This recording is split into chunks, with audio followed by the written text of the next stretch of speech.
Haleluya. Mula pertama saya mengucapkan salam sejahtera di dalam nama Tuhan Yesus Kristus buat semua yang sudah datang pada siang hari ini. Semoga damai sejahtera Allah bersama dengan kita.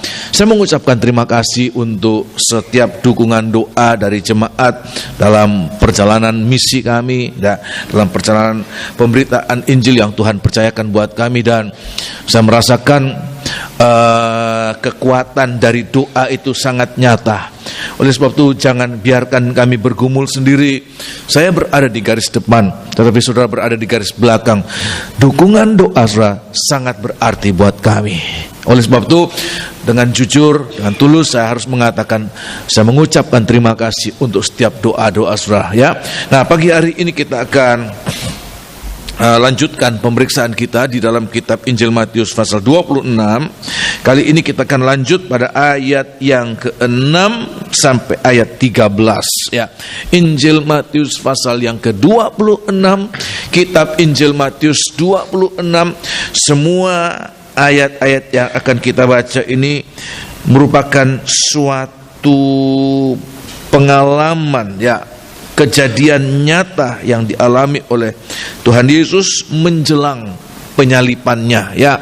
Jadi ini terjadi dalam kurun waktu kurang lebih 1 minggu sebelum dia disalibkan ya. Dalam kitab Injil Matius pasal 26, Injil Matius 26 ayat yang ke-6 sampai ayat 13 saya menunggu semua temukan dalam Alkitab masing-masing dan ikuti supaya benar-benar kita bisa mengalami karya Tuhan lewat firman yang akan kita dengarkan ya. Ayat yang ke-6. Ketika Yesus berada di Betania, di rumah Simon si kusta, datanglah seorang perempuan kepadanya, membawa sebuah buli-buli pualam berisi minyak wangi yang mahal. Minyak itu dicurahkannya ke atas kepala Yesus yang sedang duduk makan. Melihat itu, murid-muridnya gusar dan berkata, "Untuk apa pemborosan ini?" Iya. Sebab minyak itu dapat dijual dengan mahal dan uangnya dapat diberikan kepada orang-orang miskin. Tetapi Yesus mengetahui pikiran mereka, lalu berkata, "Mengapa kamu menyusahkan perempuan ini? Sebab ia telah melakukan suatu perbuatan yang baik padaku. Karena orang-orang miskin selalu ada padamu, tetapi aku tidak akan selalu bersama-sama kamu. Sebab dengan mencurahkan minyak itu ke tubuhku, ia membuat suatu persiapan untuk penguburanku. Aku berkata kepadamu, sesungguhnya di mana saja Injil ini diberitakan di seluruh dunia, apa yang dilakukannya ini akan disebut juga untuk mengingat dia." Terima kasih ya. Jadi kejadian pengurapan Tuhan Yesus yang dialami pada ayat ini beda dengan yang terjadi dalam kitab Injil Lukas ya. Sebab apa yang terjadi dalam ayat ini sama dengan Injil Markus, sama dengan Injil Yohanes. Itu adalah kejadian pengurapan di mana mempersiapkan kematian Tuhan. Dia katakan pengurapan yang dia alami adalah bagaikan persiapan untuk penguburannya, dekat dengan kematiannya ya. Nah, sebagaimana saya sampaikan, seluruh pasal 26 ini terkena pada buli-buli emas berisi mana ya. Nah, dalam hal ini ya ada beberapa tokoh yang ditampilkan dalam kejadian ini, yaitu pada ayat yang ke-6 disebutkan Simon si kusta sebagai tuan rumah. Tidak disebutkan apa yang dia kerjakan, hanya sekedar disebutkan dia tuan rumah. Dia juga tidak menghakimi sebagaimana dalam kitab Injil Lukas pasal ya di mana ada pengurapan, ada seorang berdosa, dia menghakimi ya.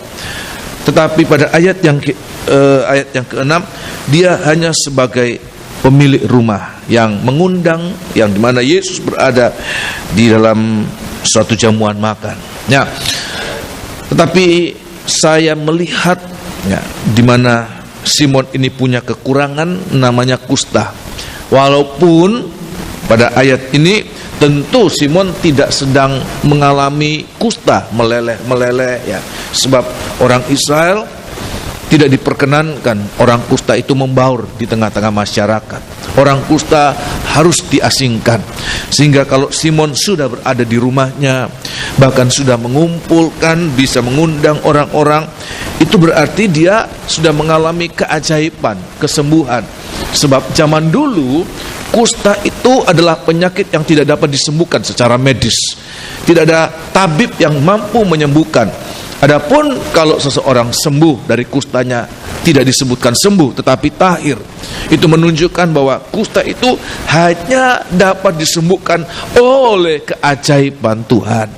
Tetapi dampak dari penyakit ini begitu dalam. Itu bukan hanya sekedar penyakit tubuh fisik ya, tetapi sampai masuk di dalam jiwa ya. Orang itu begitu tertekan sehingga bahkan stigma ya, label bahwa dia pernah kusta itu tetap melekat walaupun dia sudah tidak kusta lagi ya. Tetap disebutkan Simon si kusta ya. Biasanya itu julukan ya. Ada Simon-Simon yang lain. Misalnya kita punya teman ya, kita ada julukan-julukan, siapa? Oh itu, siapa dia? Itu si Kate ya. Atau saya pernah dengarkan teman-teman anak-anak adik-adik saya punya teman si ini bakwan kasar, sebab mukanya seperti bakwan kasar berjerawat gitu. Ada julukan-julukan. Ya, dan khususnya buat Simon ini, stigma dia pernah menderita kusta itu tetap melekat walaupun dia sudah sembuh. Kita lihat bagaimana dosa itu bekerja begitu kuat. Tetapi saya mengatakan kuasa Tuhan itu lebih besar. Kuasa Tuhan, ayat mengatakan, walaupun engkau merah seperti kermisi, aku akan membuat engkau putih seperti salju. Saudara percaya demikian, amin? Ini yang harus kita mengerti ya, bahwa Tuhan sanggup mengubahkan, bahkan mengubahkan masa lalu. Tidak seorang pun dapat mengubah masa lalu. Masa lalu akan tetap menjadi masa lalu. Dia kelam, dia akan tetap di dalam ingatan manusia yang lain ya. Tetapi Tuhan melupakan, Tuhan mengubahkan masa lalu yang kelam boleh menjadi masa lalu yang indah buat kita.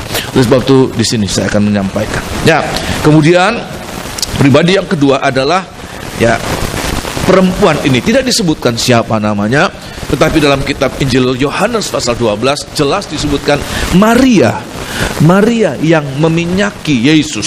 Dia yang mengurapi Yesus ya.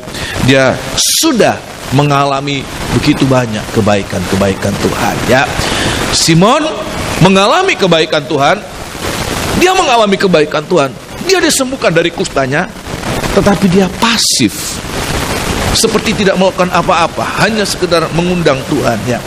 Tetapi Maria mengalami kebaikan Tuhan dalam hidupnya, dan dia membuat ada perbuatan sesuatu yang luar biasa, yang sangat-sangat menyenangkan hati Tuhan. Tetapi juga ada pribadi yang lain, disebutkan murid-murid Yesus ya. Murid-murid Yesus, ada banyak murid-murid Yesus. Dalam Injil Yohanes disebutkan Yudas ya. Siapa mereka ini? Adalah orang-orang yang setiap hari bersama dengan Tuhan, setiap hari mengalami kebaikan-kebaikan Tuhan. Tapi justru bukan hanya pasif, tidak melakukan sesuatu untuk Tuhan, tetapi justru menentang. Justru dalam hal ini mereka menjadi oposisi terhadap apa yang sedang dinikmati oleh Tuhan. Tuhan begitu menikmati ada perbuatan orang yang pernah mengalami kebaikan Tuhan, dan dia begitu menikmati, dia begitu senang. Tapi di tengah-tengah Tuhan menikmati ada orang-orang yang terusik ya, ada orang-orang yang gusar, ada orang-orang yang tidak suka. Oleh sebab itu biar hari-hari ini jangan berada pada golongan ini. Kita sudah menerima kebaikan-kebaikan Tuhan. Ya, saya teringat Bapak Pendeta Pong mengatakan, kalau tidak setuju, paling tidak diam saja sudah. Jangan membuat gaduh, membuat huru-hara di tengah-tengah yang lain. Murid-murid ini seharusnya dia mendukung Tuhan, tapi justru dalam posisi ini dia menjadi lawannya Tuhan. Dia menjadi lawannya orang yang akan berbuat sesuatu. Oleh sebab itu biar kita hari-hari ini kita mengerti apa yang harus kita renungkan. Berapa banyak kita mengalami sesuatu dari Tuhan. Kita sebagai bejana, wadah, apa yang sudah kita terima dari Tuhan? Banyak kita terima dari Tuhan. Simon si kuta mengalami kesembuhan. Maria mengalami banyak hal-hal yang indah dia terima dari Tuhan. Injil Yohanes pasal 11 dalam kitab Injil Lukas, dia menerima banyak ya dari Tuhan. Ini dia menerima banyak, dia menerima firman ya. Dan murid-murid mengalami semua yang dialami. Ada firman Allah, ada pemeliharaan, ada pembelaan, segala-galanya ya. Tetapi menjadi pertanyaan, apa yang sudah kita lakukan untuk Tuhan? Kita sudah menerima sebagai bencana, kita menerima ya, tadi lagu terakhir apa namanya? Tuhan penuhkanku dengan firman-Mu, dengan Roh Kudus-Mu, dengan kasih-Mu. 3 perkara ini lebih dari segala-galanya. Sudah bisa sebutkan apa kebutuhan kita? Kita butuh uang, ya. Tapi firman lebih dari uang, Roh Kudus lebih dari uang, kasih itu lebih dari uang. Kita membutuhkan kesehatan, kita membutuhkan pekerjaan, kita membutuhkan rasa damai, kita membutuhkan banyak. Tapi Tuhan sudah memberkatkan kita dengan banyak hal sebagai bencana. Nah sekarang kalau kita sudah menerima bencana, hidup kita tidak lagi kosong. Buli-buli itu tidak lagi kosong, tapi buli-buli itu ada isinya. Nah, untuk apa isi yang Tuhan berikan buat kita? Saya mau sampaikan, apa yang kita sudah terima dari Tuhan, kembalikan kepada Tuhan. Kita persembahkan sesuatu. Bahkan apa yang kita persembahkan, semoga itu menjadi sesuatu yang terbaik yang kita persembahkan kepada Tuhan. Jangan mempersembahkan yang biasa-biasa saja. Ini pengakuan dari murid, bahwa apa yang dilakukan oleh Maria adalah sesuatu yang apa, saudara? Sesuatu yang apa? Mahal. Ya, tadi Dr. Roni sudah bersaksi kalau untuk apa-apa yang lain ya, dia bisa melakukan sesuatu ya, dia bisa membela nih. Tapi waktu Tuhan uji, bagaimana untuk Tuhan? Bagaimana untuk Tuhan? Apakah engkau melakukan itu? Kalau kita bisa merenungkan, ya Tuhan, sebagai bencana yang kosong, aku sudah menerima segala-galanya. Seperti Simon menerima kesembuhan, seperti Maria menerima firman, seperti murid-murid menerima segala-galanya. Apa yang kita lakukan untuk Tuhan? Apa yang sudah kita lakukan untuk Tuhan? Nah, pagi hari ini akan saya sampaikan apa yang harus kita renungkan ya di dalam kitab ya Injil Matius lebih dahulu ayat yang ke-6 ya. Seringkali ini menjadi kekhawatiran kita ya. Kalau kita lakukan sesuatu untuk Tuhan, nanti kita berkurang ya. Kalau ke gereja harus ongkos lagi, paling tidak kolekte. Nanti ujung-ujungnya pendeta nuntut saya harus mengembalikan perpuluhan. Nanti ada persembahan untuk KKR lagi, ada pembangunan gereja. Lama-lama seperti ya saya diperas ya. Saya diperas ya. Apa ya buat saya? Khawatir.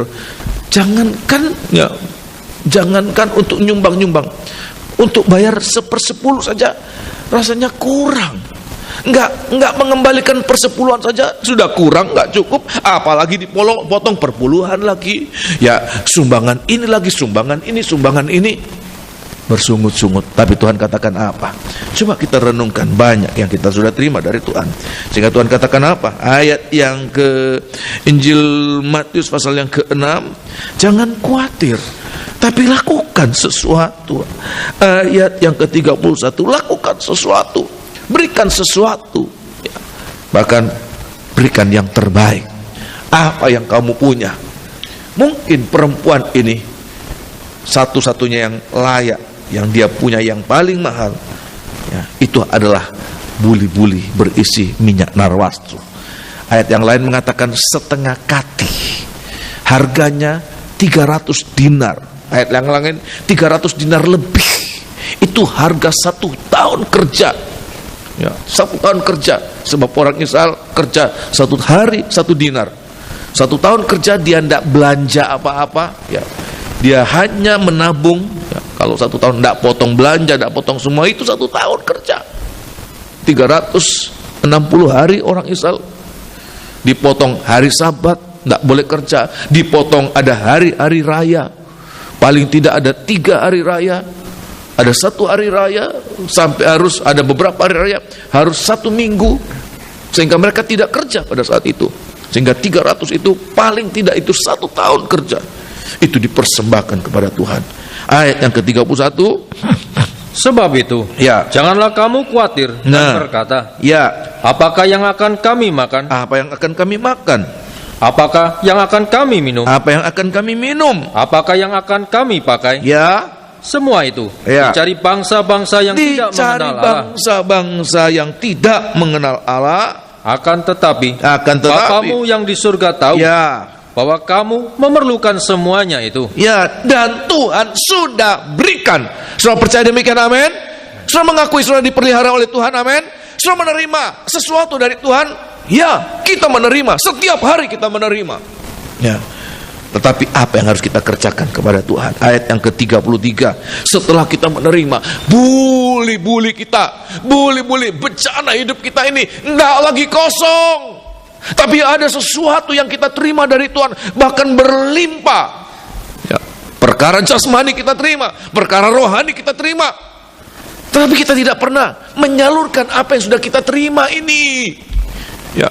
Kita menjadi bagaikan, ya, tempat yang perhentian terakhir dari berkat-berkat Tuhan. Saya mengatakan Tuhan memberkati kita, tujuannya supaya berkat yang kita terima itu juga mengalir. Kita sudah terima dari Tuhan, kita mengalirkan kepada yang lain. Ayat yang ke-31, nomor 1 kita kembalikan kepada Tuhan. Ayat yang ke-33, Tetapi carilah dahulu Ya. kerajaan Allah carilah dahulu kerajaan Allah dan kebenarannya, dengan segala kebenarannya. maka semuanya itu Ya. akan ditambahkan kepadamu. Terima kasih. Sudah bicara demikian, amin? Cari dahulu, lakukan sesuatu untuk Tuhan. Kalau kita sudah menerima sesuatu dari Tuhan, maka sebagai ungkapan terima kasih kita lakukan untuk Tuhan. Ini yang nomor 1 yang Tuhan inginkan. Lakukan untuk Tuhan, ya. Sebab kita sudah menerima banyak dari Tuhan. Ada gejala, saya baca dalam kitab 2 Timotius pasal 3 ayat 1 sampai ayat yang ke-5. Salah satu gejala manusia modern, manusia akhir zaman adalah tidak tahu berterima kasih. Sudah menerima sesuatu, sudah mengalami sesuatu dalam hidupnya, tetapi tidak tahu mengungkapkan rasa terima kasihnya dengan suatu perbuatan. Tapi manusia akhir zaman selalu merasa kosong. Sudah menerima banyak, tetapi seperti tidak menerima apa-apa. Hatinya hampa, hatinya kosong, tidak pernah puas dengan apa yang dia sudah terima dari Tuhan. Tapi biar kita hari-hari ini rasa puas kita, rasa melimpah kita luapkan lewat apa yang kita persembahkan kepada Tuhan. Carilah dahulu kerajaan sorga. Satu ayat lagi, 1 Timotius pasal yang keempat. 1 Timotius pasal yang keempat. Carilah dahulu kerajaan Allah dengan segala kebenarannya. 1 Timotius pasal yang keempat, ayat yang ke-8, ya, ayat yang ke-8. Tuhan katakan, latihlah dirimu beribadah. Ayat yang ke-8. Latihan badani Ya. terbatas gunanya, Teruskan. tetapi ibadah itu Ya. berguna dalam segala hal. Ibadah. Ini ibadah kita ini. Ini kita bagaikan membawa apa yang sudah kita terima dari Tuhan, ya. Kalau Maria bekerja sehingga dia mampu nyelengi uangnya, membelikan minyak narwastu, saya katakan seolah-olah itu hasil kerjanya Maria, hasil kerja kerasnya Maria. Tapi saya mengatakan, kalau Maria tidak menerima kekuatan dari Tuhan, kalau dia tidak menerima hikmat dari Tuhan, dia pun tidak dapat berbuat apa-apa, ya. Kalaupun dia menerima kekuatan, ada kekuatan dan dia mampu bekerja dan menerima sesuatu, ya. Ayat lain mengatakan dia akan menerima sesuatu itu bagaikan dalam kantong yang bocor. Terimanya banyak, ya, gajinya banyak, tapi sepertinya kok nggak ada bekasnya, ya. Ya bocor di rumah sakit, bocor di tempat-tempat entertain, bocor di restoran, bocor di mana-mana. Ya, dikalkulasi nggak dapat apa-apa. Ya, sebab apa? Kantong yang bocor. Oleh sebab itu biar hari-hari ini, ya, Tuhan katakan kita harus merenungkan. Ya, ayat yang ke berapa tadi? 8 sekali lagi. Latihan badani Ya. terbatas gunanya, Latihan badani terbatas gunanya. tetapi ibadah itu Ya. berguna dalam segala hal, Ya, karena mengandung janji mengandung janji baik untuk hidup ini baik untuk hidup ini. maupun untuk hidup yang akan datang. Ayat yang ke-9 dan ayat yang ke-10 ini yang dikerjakan oleh Maria. Oh haleluya, semoga ini yang juga kita kerjakan. Kita memberikan yang terbaik, kita memberikan yang mahal harganya. Sebab kita tidak menerima hal-hal yang murah dari Tuhan. Kita menerima yang terbaik. Bahkan ayat mengatakan apa yang terbaik dalam kerajaan surga. Bukan malaikat yang terbaik dalam kerajaan surga, ya, tetapi apa yang terbaik yang dimiliki oleh Bapa adalah anaknya. Dia berikan buat kita. Ayat mengatakan kalau yang terbaik dia berikan, maka yang lain-lain itu juga dia akan berikan buat kita. Amin. Ya, ayat yang ke-9. Perkataan ini benar dan patut diterima sepenuhnya. Ya, Itulah sebabnya kita berjerih payah dan oleh berjuang. sebab itu kita berjerih payah. Oleh sebab itu kita berjerih payah dan berjuang. Karena kita menaruh pengharapan kita Ya. kepada Allah yang hidup, Ya, Juru Selamat semua manusia, Ya. terutama mereka yang percaya. terima kasih. Ya. Jadi di sini, Saudara, saya ingin kita harus menyadari ini.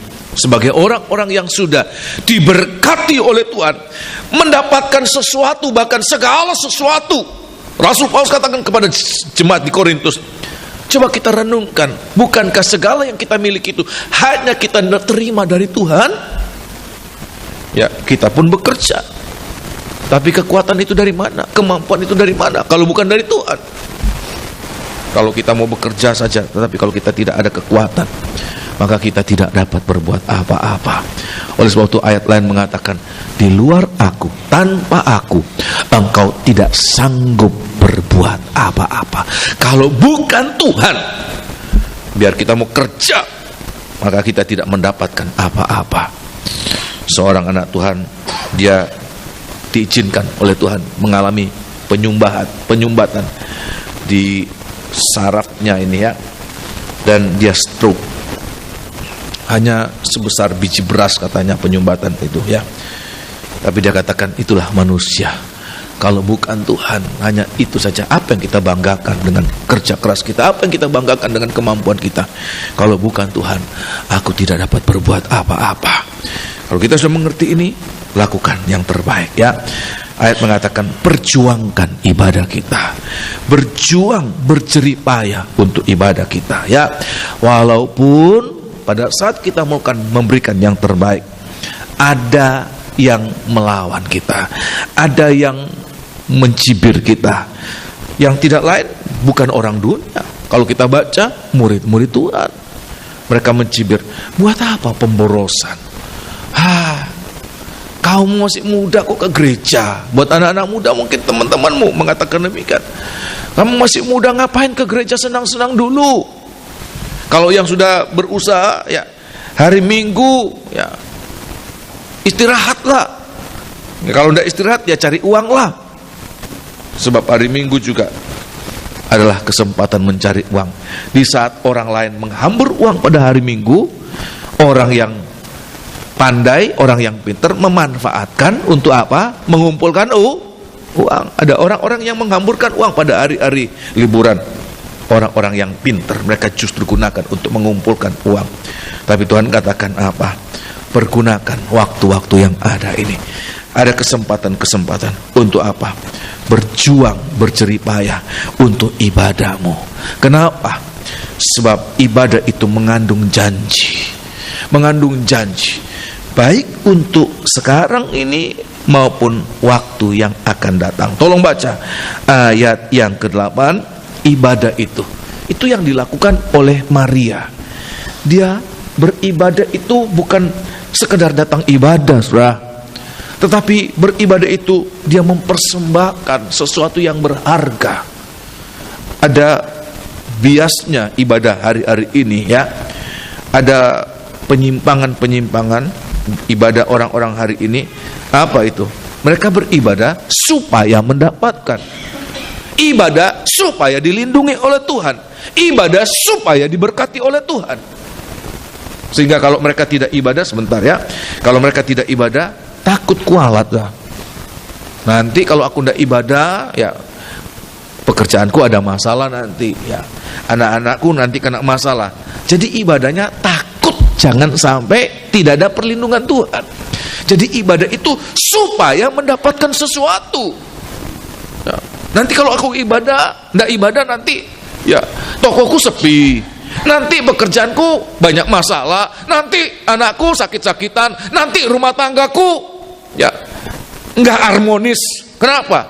Jadi ibadah untuk mendapatkan sesuatu.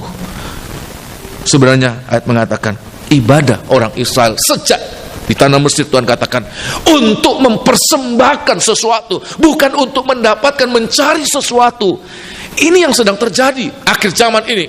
Mereka menganggap bahwa ibadah itu sumber keuntungan untuk mendapatkan sesuatu. Tolong baca, saya lebih baik sebelum dalam kitab Injil surat Timotius, saya tiba-tiba teringat supaya kita bisa mengerti ya. Kalau kita beribadah itu jangan sampai kita ada penyimpangan dalam tujuan hakikat beribadah itu. Tolong baca di dalam kitab Keluaran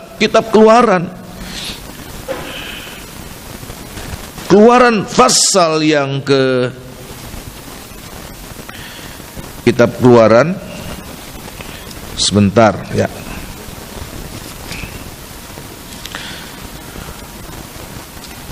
Keluaran pasal yang ke-10, Keluaran pasal yang ke-10.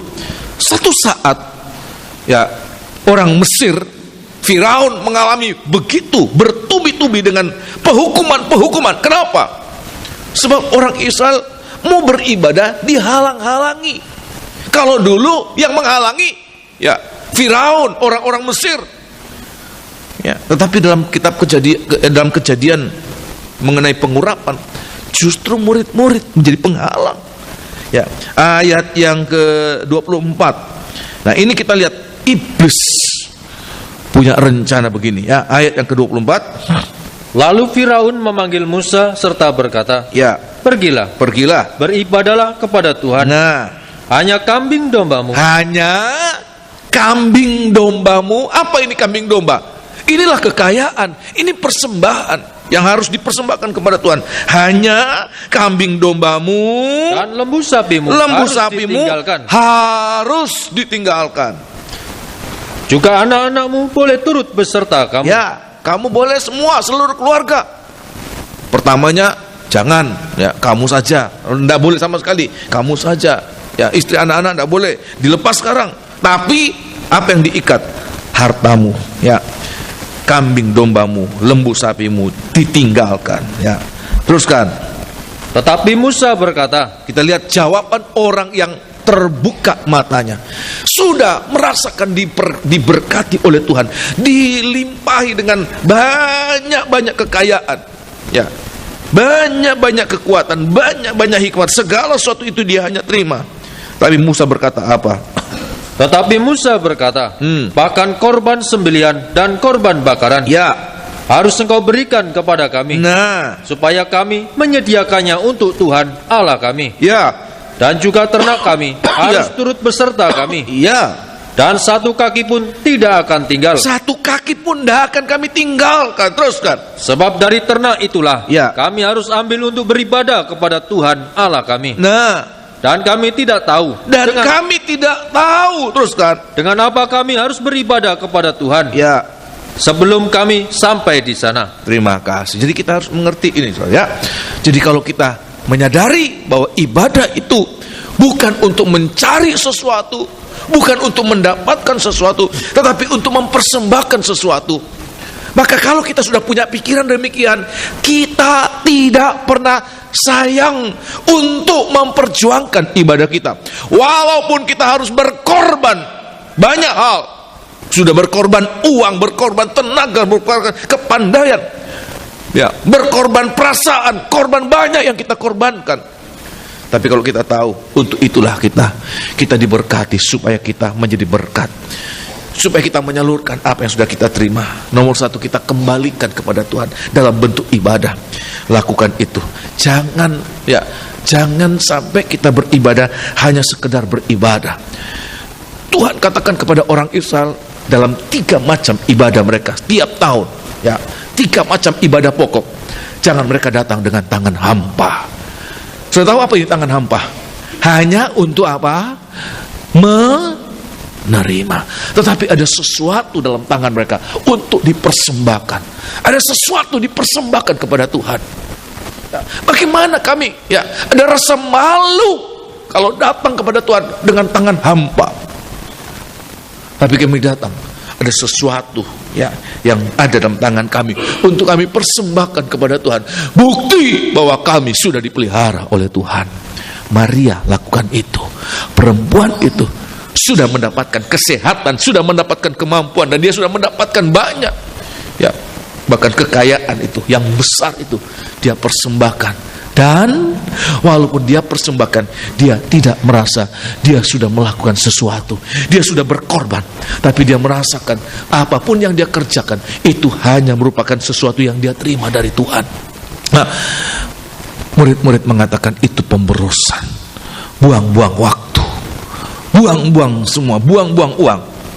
Ya, kenapa? Sebab pikiran mereka semata-mata hanya untuk mengumpulkan untuk dirinya. Kalau seseorang itu berpikiran untuk mengumpulkan sebanyak-banyaknya untuk dirinya, maka ibadahnya itu dianggap suatu pemborosan. Ibadah itu dianggap sesuatu yang tidak perlu. Orang Mesir mengatakan itu. Ya, tolong baca satu ayat lagi ya, sebelum saya lanjut pada poin-poin berikut. Di dalam kitab Keluaran pasal yang kelima, ya, Keluaran pasal 5 ya.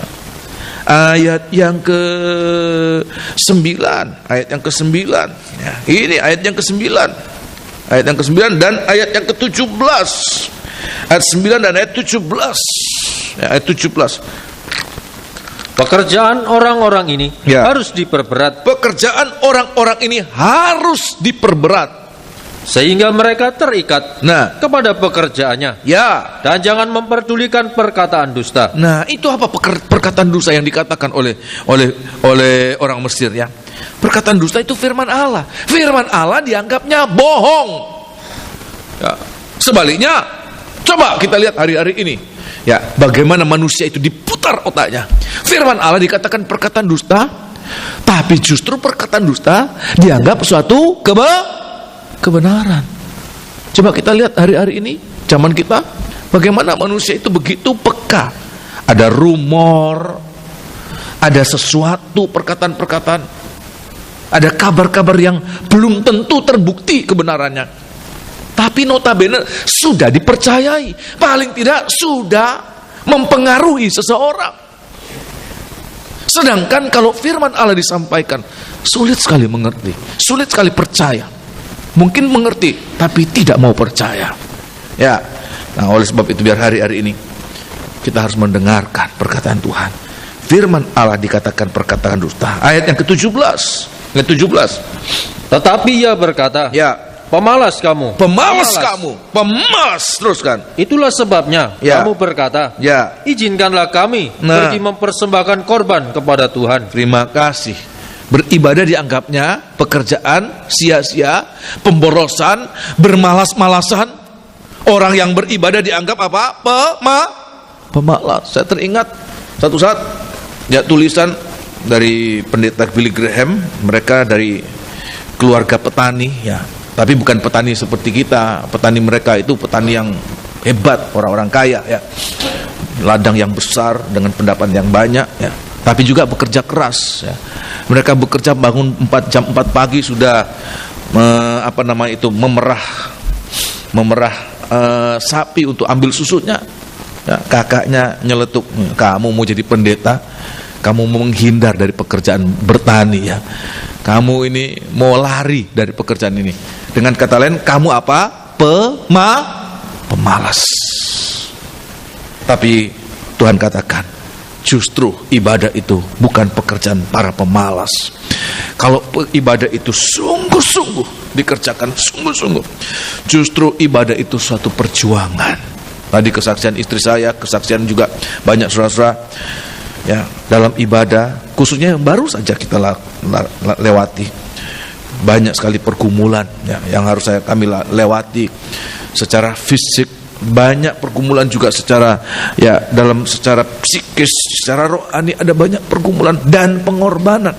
Tapi saya mengatakan, kalau kita lakukan itu dengan sungguh-sungguh, maka Tuhan katakan banyak hal yang akan kita terima, banyak perkara yang akan kita terima dari Tuhan. Bukan untuk mencari itu, tetapi karena kita merasakan kita sudah diberkati.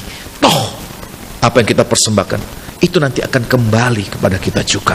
Nah, siang hari ini paling tidak saya menemukan ada 3 hal yang dia dapatkan kembali dari Tuhan yang tidak ternilai harganya. Ya, Maria mempersembahkan sesuatu kepada Tuhan masih bisa ditaksir harganya, masih bisa ditaksir. Kurang lebih berapa? 300 dinar, lebih mahal lagi, 300 dinar lebih ya 300 dinar lebih masih bisa ditaksir. Tapi apa yang dia terima dari Tuhan tidak bisa ditaksir, tidak bisa dinilai dengan berapapun jumlah, berapa dinar, berapa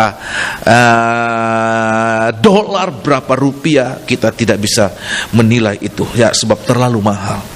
Paling tidak ada 3 perkara yang saya temukan malam hari secara garis besar saya sampaikan, yaitu pada ayat yang ke-10 dan ayat yang ke-11 ya. Waktu mereka katakan, apa ini pekerjaan pemborosan. Memang kalau kita kerjakan tanpa hati yang murni, tulus kepada Tuhan, maka pengorbanan itu suatu pemborosan. Memang ya pemborosan, sebab apa? Enggak dapat apa-apa ya, enggak terjadi apa-apa.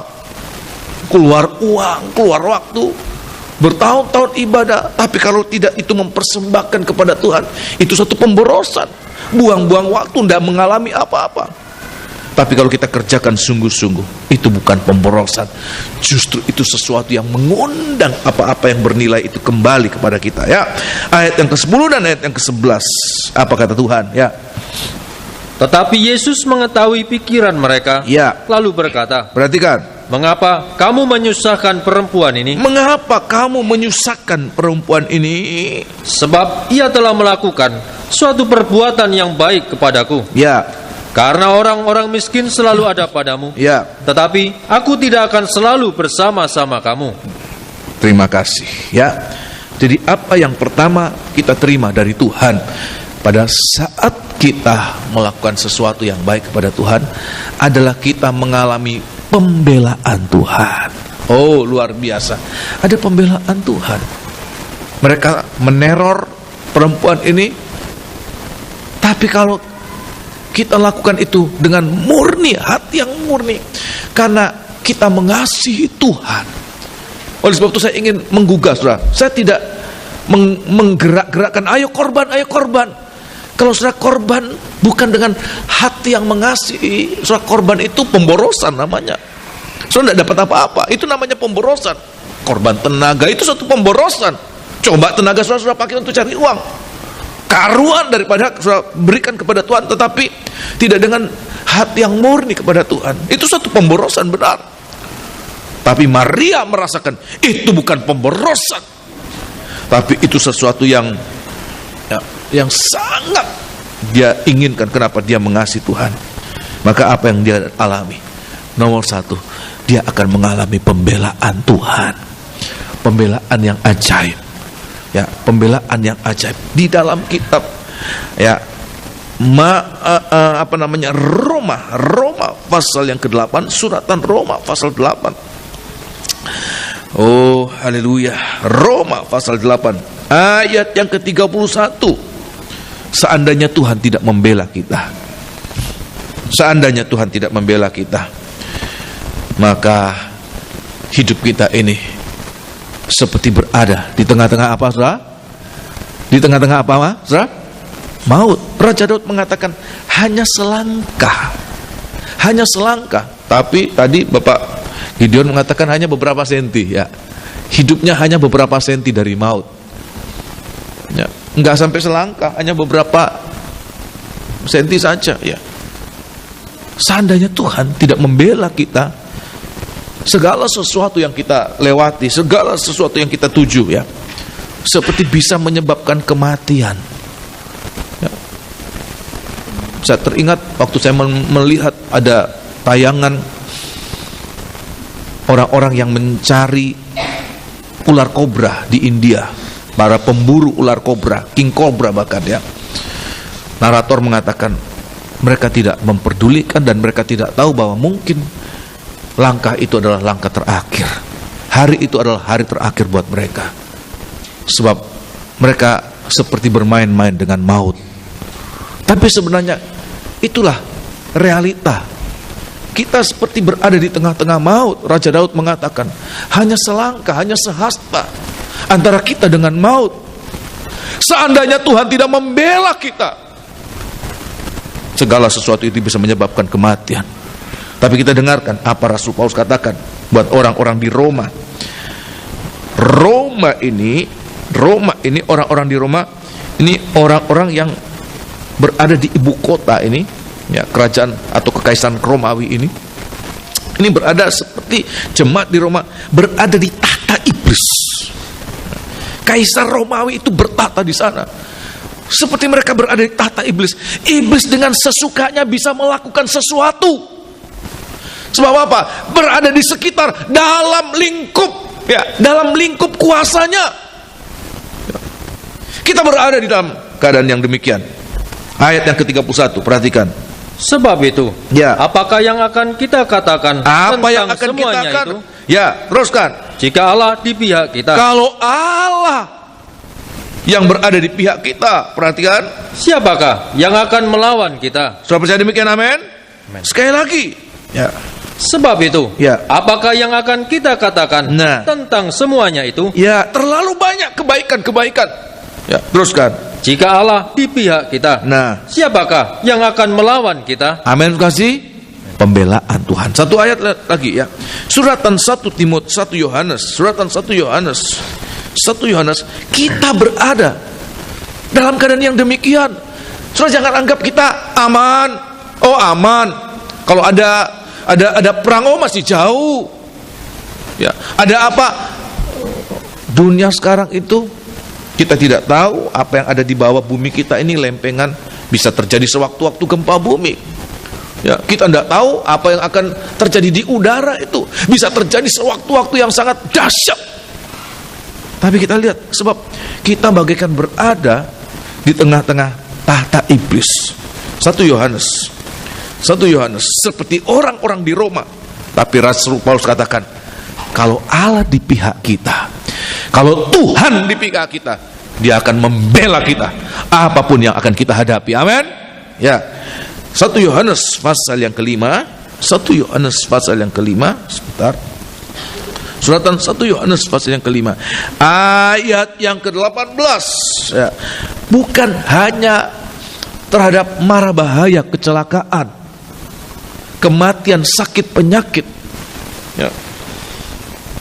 Dokter yang sering saya pergi, dia katakan hari-hari ini, kalau zaman dulu, penyebab kematian kanker, serangan jantung itu jarang-jarang.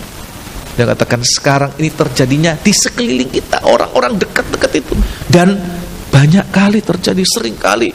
Ya, ini enggak barang yang langka, terlalu sering dan terjadi di sekitar kita ini. Coba bayangkan, ya. Ayat yang ke-18, tapi yakin kalau kita dalam setiap ibadah kita seperti mempersembahkan minyak narwastu murni. Kita mempersembahkan sesuatu yang berharga. Kita mempersembahkan hati kita ini. Ayat yang mengasihi Tuhan. So akan melihat kalau ibadah itu karena dorongan hati yang mengasihi Tuhan. Ya. seperti Maria yang kerjakan itu ya. Ayat yang ke-18. Kita tahu Ya. bahwa setiap orang yang lahir dari Allah Nah, tidak berbuat dosa, perhatikan. tetapi dia yang lahir dari Allah Nah, melindunginya, ada perlindungan, ada pembelaan dari Tuhan. Ya, teruskan. dan si jahat tidak dapat menjamahnya. Walaupun kita berada dalam lingkup ya jangkauan tangan si jahat itu. Ayat yang ke-19. Kita tahu bahwa kita berasal dari Allah, Ya, dan seluruh dunia Ya. berada di bawah kuasa si jahat. terima kasih. Tapi perlindungan, pembelaan dari Tuhan itu lebih dari kuasa si jahat sekalipun. Saya percaya demikian, amin. Bukan hanya terhadap kecelakaan, penyakit, kematian, tapi Tuhan membela kita bahkan dari perbuatan yang tidak baik, dari perbuatan jahat, dari dosa. Oleh sebab itu dalam setiap doa-doa saya untuk mengiringi saudara-saudara yang sering bepergian karena pekerjaan, bukan hanya supaya dilindungi dari kecelakaan pesawat, tabrakan mobil tenggelam, ya kapal tenggelam ya, tapi lebih dari itu supaya mereka di sana jangan sampai mereka berbuat dosa. Lindungi bukan hanya tubuh mereka, tapi rohani mereka juga dilindungi. Jangan sampai mereka di sana karena jauh ya dari ibadah, jauh dari pelayanan, gairah ibadah itu menurun, menjadi dingin. Tetapi tetap mereka walaupun di jauh justru mengalami berkobar-kobar. Saya punya pengalaman, saudara. Ya, sedikit menyimpang ya, sedikit ya. Pengalaman pribadi. Saya dilahirkan dalam keluarga hamba Tuhan, dan saya melimpah dengan firman Allah. Tapi satu saat saya diizinkan kerja di satu tempat yang enggak ada gereja. Ya, saya tidak kenal siapa-siapa. Saya tidak beribadah 3 bulan kurang lebih ya. Tidak beribadah 3 bulan. Di situ seperti Tuhan bukakan mata saya. Dan saya tahu itu adalah doa orang tua saya juga ya. Mereka berdoa untuk saya. Saya merasakan saya ini seperti ya anak yang durhaka, yang menjual hartanya dan menjadi kelaparan di negeri orang. Kalau dulu saya baru terkenang, saya baru bisa mengingat, iya ya, dulu enak ya, ibadah kapan saja, bisa melayani kapan saja. Sekarang saya tidak bisa apa-apa. Saya baca Alkitab, tapi saya tidak mengerti. Ya, saya baca Alkitab, tetapi seperti hanya tulisan begitu, tulisan biasa, tidak ada sesuatu yang saya dapatkan. Waktu itu baru saya teringat, sekarang saya lapar di jauh, mereka enak-enak beribadah. Tuhan bukakan. Itu yang membuat kita terjaga, saudara. Jauh tidak membuat kita bebas. Enak aku jauh dari orang tua, enak aku jauh dari keluarga, enak tidak ada orang kenal saya bebas lakukan segala sesuatu. Berarti itu apa? Seperti tidak mengalami apa? Perlindungan. Tapi walaupun jauh ya, enak sekarang saya tidak lagi ada kewajiban untuk ibadah datang lagi, harus 3 macam ibadah, harus enak saya jauh. Sekarang telah malah menikmati jauh. Tetapi timbul satu gairah. Waduh, saya kepingin saya di sini mati kelaparan, kata si bungsu. Tapi di sana mereka senang, mereka melimpah dengan makanan. Bahkan hamba-hamba Bapakku mereka melimpah, tidak kekurangan apa-apa. Tapi di sini saya mati kelaparan. Jauh. Ya, malah membuat kita lebih bergairah untuk begitu datang senang kembali dalam rumah tangga, senang dalam rumah Tuhan. Amin. Ya, ini jangan sampai kita tidak ada perlindungan Tuhan, tapi biar ada perlindungan Tuhan. Perlindungan dari mara bahaya, dari sakit penyakit, tapi perlindungan dari dosa. Perlindungan dari apa? Menjadi dingin dari gairah untuk beribadah dan melayani. Oleh sebab itu, saudara juga yang sering bepergian, ya, biar kita mohon Tuhan, jangan karena sering bepergian, sering tinggalkan ibadah gairah itu menjadi dingin, tapi makin berkobar-kobar, makin melayani. Kenapa? Sebab ibadah itu dikerjakan untuk mempersembahkan sesuatu yang terbaik. Ada pembelaan Tuhan. Yang terhalang ibadahnya karena keterbatasan fisik, karena waktu yang terbatas, karena tugas yang membuat saudara tidak bisa beribadah. Tapi kalau saudara lakukan setiap ada kesempatan ibadah yang sungguh-sungguh seperti mempersembahkan minyak narwastu. Saya mengatakan ada pembelaan Tuhan, ada waktunya Tuhan nyatakan pembelaan bahwa engkau akan dikembalikan pada apa yang jadi kerinduanmu. Amin. Ya. Nomor satu ada pembelaan Tuhan. Yang kedua, kita kembali dalam kitab Injil Matius pasal 26 ayat yang ke-12. Sebab dengan mencurahkan minyak itu ke tubuhku, ia membuat suatu persiapan untuk penguburanku. Untuk penguburanku. Ya, terima kasih. Yang kedua, Tuhan katakan bahwa perbuatan dari perempuan ini meminyaki seperti sedang merempah-rempahi jenazah dari Tuhan yang siap untuk dikubur. Jadi orang Israel itu ada punya kebiasaan begitu, saudara. Mereka kalau menguburkan harus dirempah-rempahi, dibikin dengan minyak wangi, ya. Biasanya juga gitu ya, kita di sini juga ada menyuangkan minyak wangi itu juga begitu ya. Eau de Cologne 4711 biasanya ya. Nah, itu Tuhan katakan perbuatannya adalah untuk persiapan penguburanku. Artinya apa, saudara? Artinya setiap perbuatan kita, kalau itu perbuatan baik, maka ada janji, ada jaminan kebangkitan. Sebab kalau kita sudah ambil bagian dalam kematian Tuhan, seperti kita melakukan itu untuk kematian Tuhan, Tuhan dalam kubur berapa hari, saudara? Hari yang ketiga dia bangkit. Dan justru ini ya, kematian Tuhan itu sesuatu yang dihindari oleh manusia. Seringkali kita menghindari pengalaman-pengalaman kematian. Tapi Maria ini seperti dia mau menyatukan hidupnya, menyatukan apa yang ada padanya dengan kematian Tuhan. Justru Tuhan katakan, siapa yang mau menyatu dengan kematianku, seperti dia mengkorban nyawa, dia akan mendapatkan apa? Nyawanya kembali. Ada janji apa? Kebangkitan. Sebaliknya, kalau seseorang tidak mau menyatu dengan tubuh Tuhan yang akan dikuburkan, maka dia akan kehilangan nyawa. Kenapa? Toh satu saat seperti manusia itu dikodratkan untuk apa? Mati. Dia menghindar, dia lari-lari. Ya, toh satu saat dia akan mati. Tapi matinya mati sia-sia, konyol. Ya, pernah saya melihat ini ya.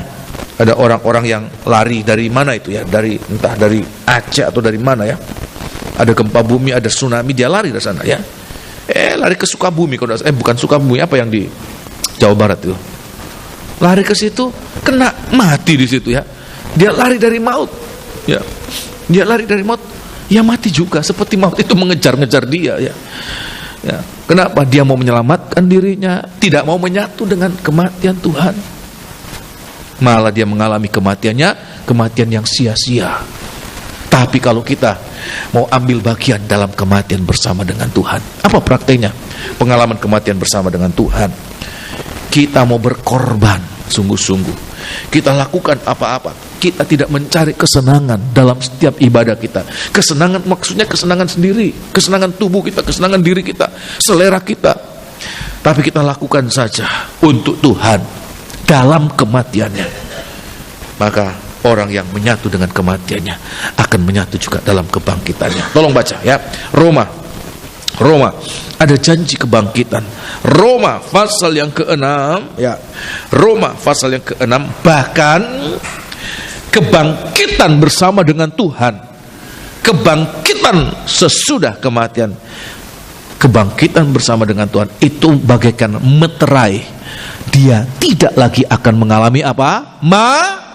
Maut. Saya tidak tahu apa benar itu ya. Ada anggapan kalau orang sudah kena cacar nggak akan kena cacar lagi, ya. Apa begitu ya, saudara? Ibu-ibu yang tahu ya, sudah pernah kena cacar air, itu sudah meterai, dia jaminan dia tidak akan kena cacar lagi. Kalau kita menyatu dengan kematian Tuhan, ayat mengatakan maut tidak akan menguasai dia. Tidak akan dikuasai oleh kematian lagi. Sebab apa? Dia mengalami kuasa kebangkitan Tuhan. Kenapa? Tolong baca ayat yang kelima, pasal yang ke-6. Roma pasal yang ke-6 ayat yang kelima. Sebab jika kita telah menjadi satu, Ya. dengan apa yang sama dengan kematiannya, Nah, kita ini juga seperti persembahan dari Maria ini, perempuan ini, dia menyatu dengan kematian Tuhan. Dia berikan ini demi untuk penguburan. Ya, dari tubuh Tuhan, mempersiapkan penguburan dari Tuhan. Dia menyatu dengan kematian Tuhan. Sebab kalau kita menjadi satu dengan apa yang kematiannya, kita juga akan menjadi satu dengan apa yang sama dengan kebangkitannya. ayat yang ke-6, Karena kita tahu ya, bahwa manusia lama kita Nah. telah turut disalibkan, teruskan. supaya tubuh dosa kita Ya. hilang kuasanya, Sebab, agar jangan kita menghambakan diri lagi Ya. kepada dosa. ya, Sebab siapa yang telah mati, Ya. ia telah bebas dari dosa. terima kasih. Maut tidak menguasai dia. Dia ada meterai, ada cap bebas dari maut. Apa praktek maut hari-hari ini? Dosa. Dia seperti mengalami ada cap, dia tidak bisa berbuat dosa lagi. Kenapa? Dia satu dengan kematian Tuhan. Apa yang adanya dia persembahkan demi menyatu dengan kematian Tuhan. Oleh sebab itu ini harus kita mengerti, saudara. Ya, dan yang terakhir, yang ketiga, ya, yang terakhir, ayat yang pasal 26 tadi, ayat yang ke-13, ya. Aku berkata Ayat yang ke-13, kepadamu, ya. sesungguhnya Nah, di mana saja Injil ini di diberitakan mana di seluruh saja dunia, Injil ini diberitakan, apa yang dilakukannya ini Nah. akan disebut juga Ya. untuk mengingat dia. bukan hanya ada janji kebangkitan, ya. Kalau kita rela untuk mengalami menyatu dengan jenazah dari Tuhan, ya, maka Tuhan katakan kita ada janji kebangkitan. Bukan hanya ada jaminan kebangkitan. Pada ayat 13 dikatakan, di mana saja Injil diberitakan di seluruh dunia, maka perbuatan ini akan diberitakan juga. Tuhan janjikan apa? Kemuliaan. Dia dipermuliakan oleh Tuhan. Pada saat kejadian itu, harumnya itu hanya menguasai ruangan yang terbatas itu. Harumnya minyak yang dicurahkan dalam tubuhnya Tuhan itu, ya, ke kepala Tuhan. Injil Yohanes dikatakan ke kaki Tuhan. Ya, secara keseluruhan kita anggap, jangan bingung ya. Loh, Injil yang lain ngomongnya kepala. Ya, Injil yang lain kaki. Mana yang benar? Dua-dua benar. Ke seluruh tubuh Tuhan, seperti jenazah itu, ya. Dari ujung rambut sampai telapak kaki itu mengalami urapan. Maka ayat mengatakan kita ada janji akan dipermuliakan oleh Tuhan. Waktu itu harum semerbak minyak rawaslu hanya dapat dicium oleh orang-orang yang ada di situ. Tetapi ayat mengatakan harumnya itu akan merebak sampai ke seluruh dunia. Kemana saja Injil diberitakan, kita seperti bisa mencium bau semerbak pengorbanan dari perempuan ini. Sampai hari ini, di tempat ini, melewati waktu ribuan tahun, 2000 tahun kurang lebih, ya, bisa bertahan wanginya minyak narwastu yang dipersembahkan dulu satu kali itu, hanya satu kali itu, dapat seperti dicium melewati ribuan tahun, menjangkau tempat-tempat yang tidak terjangkau, ya, seluruh dunia seperti dapat mencium perbuatan baik dari perempuan ini. Perhatikan, tidak ada perbuatan yang tidak baik yang juga nanti tidak akan dinyatakan. Yang busuk, bau busuk juga tidak akan tersembunyi. Tapi bau harum juga tidak akan tersembunyi. So, percaya demikian, amin? Ya. Apa-apa yang tidak baik yang ditutup-tutupi, satu saat akan terbongkar juga, akan tercium juga, ya. Tetapi apa yang baik, perbuatan baik yang berusaha dihentikan oleh siapapun juga, kalau Tuhan membela kita, maka apa-apa yang kita lakukan itu nanti akan tercium di mana-mana, melewati tahun demi tahun, sampai kapanpun juga. Seperti perbuatan ini, sampai tahun ini melewati 2000 tahun. Kalau Tuhan belum datang, kita tidak tahu kapan Tuhan datang. Seandainya Tuhan belum datang sampai 100 tahun lagi, sampai 200 tahun lagi, ya, seandainya, ya, saya tidak menyalahi tentang petajaman, ya, pengajaran tentang petajaman, tetapi seandainya masih ada waktu lagi, Tuhan belum datang, perbuatan perempuan ini juga akan diberitakan lebih lagi pada saat kedatangannya. Benar-benar perempuan ini akan dipermuliakan di awan-awan. Oleh sebab itu tidak ada rugi, tidak ada pemborosan. Tekanan saya pada pagi hari ini, kalau kita lakukan sesuatu untuk Tuhan dengan sungguh-sungguh, maka apa yang kita kerjakan bukan suatu pemborosan. Orang bisa melihat itu sebagai suatu pemborosan, tapi kita akan melihat, ya Tuhan, tidak ada satu perbuatanku yang sia-sia. Semua itu bukan hanya diterima oleh Engkau, tetapi akan menjadi berkat buat orang lain. Bukan hanya bisa menyenangkan Tuhan Yesus pada saat itu, tapi juga menjadi suatu inspirasi buat kita yang hidup di kemudian hari, seperti kita sekarang ini, bahwa tidak ada perbuatan baik yang sia-sia. Semuanya itu nanti akan mempermuliakan orang-orang yang melakukannya dengan tulus hati. Amin. Kasih. Inilah firman Tuhan buat kita malam hari ini, siang hari ini. Semoga awal dari bagian ini boleh menjadi berkat buat kita sekalian.